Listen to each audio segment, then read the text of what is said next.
On January 9th, 2000, ECW presented Guilty as Charged from Birmingham, Alabama. Long before Brock Lesnar destroyed John Cena at SummerSlam 2014, before Goldberg laid waste to The Fiend in 2020, ECW would put on one of the most one-sided and vicious pay-per-view main events you may have never heard of, as Mike Awesome defended the ECW World title against Little Spike Dudley. In September of '99, Anarchy Rules, Awesome had defeated the outgoing champion Taz and Masato Tanaka in a three-way dance to claim the ECW World title. Awesome had spent the 90s building a reputation for his hard-hitting and some might argue unsafe style, and had many famously reckless bouts with Tanaka, the most famous occurring at the still fondly remembered Heatwave 1998, which is thought of by many fans to be ECW's best pay-per-view ever. He would actually lose the title to his Japanese rival, but would win it back less than a week later. Before these title changes occurred, however, Paul Heyman was also building a story for Awesome's pay-per-view title match, who on the surface seemed to be an unlikely challenger. Standing at 6'6" and nearly 300 pounds, Mike Awesome would defend his title against the runt of the Dudley litter, the 5'8" Spike Dudley. The fan favourite Little Spike Dudley, whose name is a pun on the drug, had gained a reputation for being a giant killer throughout 1999. He had earned wins against much larger opponents, the likes of Sally Graziano, Mabel, who would later become known as Viscera, and even future ECW champion Rhino. The story of this match would begin on the December 17th edition of ECW on TNN. Answering the open challenge of the Baldies, Mike Awesome charged to the ring and made quick work out of defeating Vic Grimes. After the match, he and his manager, Judge Jeff Jones, were proclaiming that nobody could stop Awesome when the music of Spike Dudley would play. Spike would actually get one over on Awesome, hitting him with a low blow and his acid drop, which would later be known as the Dudley Dog when he got to WWE. With Spike's challenge made clear, the match will be booked to take place at Guilty as Charged. The build to Spike's title shot resumed on the December 31st edition of ECW on TNN, where moments after Awesome had regained the title from Tanaka, Spike Dudley would run in and try to embarrass the new champion again, but would be intercepted by Jeff Jones. This would cause Spike's girlfriend, who I don't believe was ever named, to run in to help save Spike, only to be blasted by a vicious strike from Awesome that would knock out her front teeth. Going into Guilty as Charged, this was a chance for us to see a more serious and focused version of Spike than we had ever seen, but the pay-per-view clash has to be seen to be believed. Spike enters first, and immediately gets a member of the ring crew to assist him in surrounding the ring with tables, even stacking some on other tables, letting us know that we were in for something a bit different from normal world title matches. As Awesome slides into the ring, he doesn't even get to take the world title from his waist before Spike goes on the attack. His plan completely backfires though, as from the opening bell, it takes Mike Awesome just 13 seconds to lift Spike high above his head and throw him from the ring through one of the tables on the floor. Once Spike eventually crawls back into the ring, it takes Awesome a further 6 seconds to throw him back out through 2 more tables. Spike does get moments of offense in, but rarely does Mike Awesome appear to be in any kind of trouble. At one point, Spike hits a low blow and an acid drop through a table to the floor, so eventually Spike's plan kinda worked, but less than 90 seconds later, Spike is sent careening from the top rope out to the floor through, you guessed it, another table. Mercifully, Awesome calls for a table to be set up in the ring, and Mike hits an Awesome bomb through it for the win.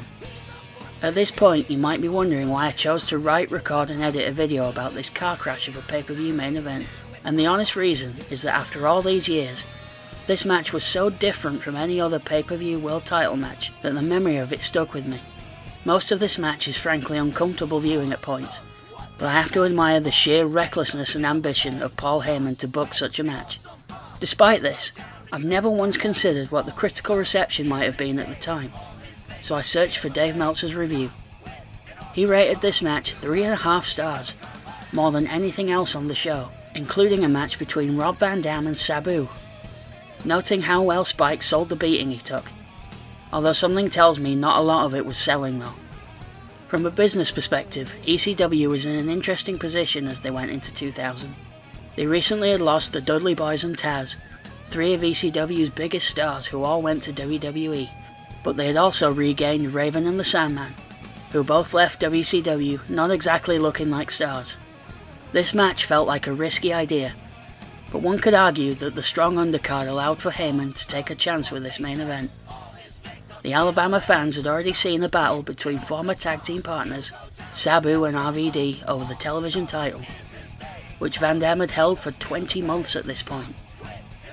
The semi-main event saw the Impact players Lance Storm and Just Incredible dethrone the reluctant partners Tommy Dreamer and Raven for the tag titles, furthering Raven and Dreamer's years-long feud against each other. This event had one of ECW's bigger pay-per-view attendances, and also had one of the bigger buy rates too, despite much fluctuation in the roster. So clearly ECW was doing something right. This wouldn't be the last time that Mike Awesome and Spike Dudley would do battle though, as they would also face off in a rematch on the January 28th TNN episode. This time, Joey Styles and Joel Gertner on commentary were promoting Rob Van Dam as Awesome's next opponent, which should have been an epic match pitting the almost 2-year reigning champion against the world champion. But sadly, RVD's broken leg meant that he had to surrender the title, and it also meant the match would never happen, since by the time Van Dam came back, Awesome had left the promotion. The second match, for the first half at least, was less dramatic, but Awesome was still in control. Things change when Awesome decides to pull out a table, but Spike manages to put him through it with a bulldog. This time, Spike gets noticeably more offense in, but in the end, Awesome hits a running powerbomb through a table, and Spike is defeated again. Post-match, Awesome even powerbombs the referee just because he can. Spike Dudley and Mike Awesome would have a third match on March 3rd, 2000. This time, Spike would enter with a chair and get the early upper hand on Awesome, but it wouldn't last long. This time, the story going in is that Spike had attacked Jeff Jones and put him in the hospital. So Jones and Awesome were out for revenge, just like Spike was the first time. This match harkened back to the first, with Awesome launching Spike over the top rope through a table to the floor.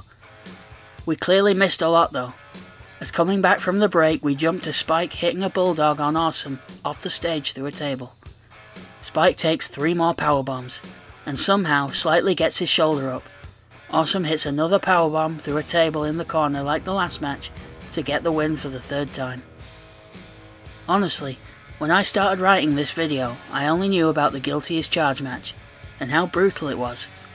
Then I discovered a story being told over 3 matches, where Spike went from being a comedy character to someone who could hold his own in a serious match.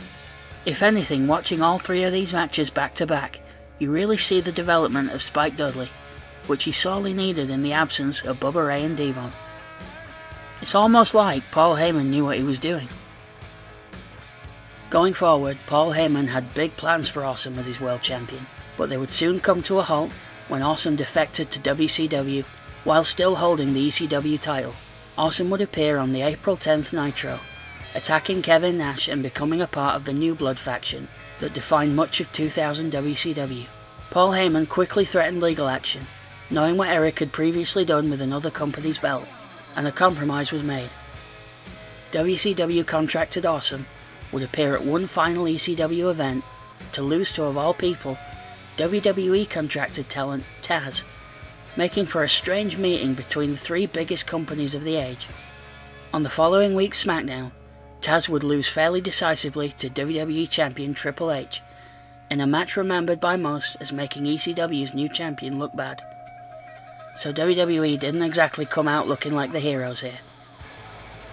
Thank you for watching yet another wrestling channel. If you enjoyed this, please comment, like or subscribe.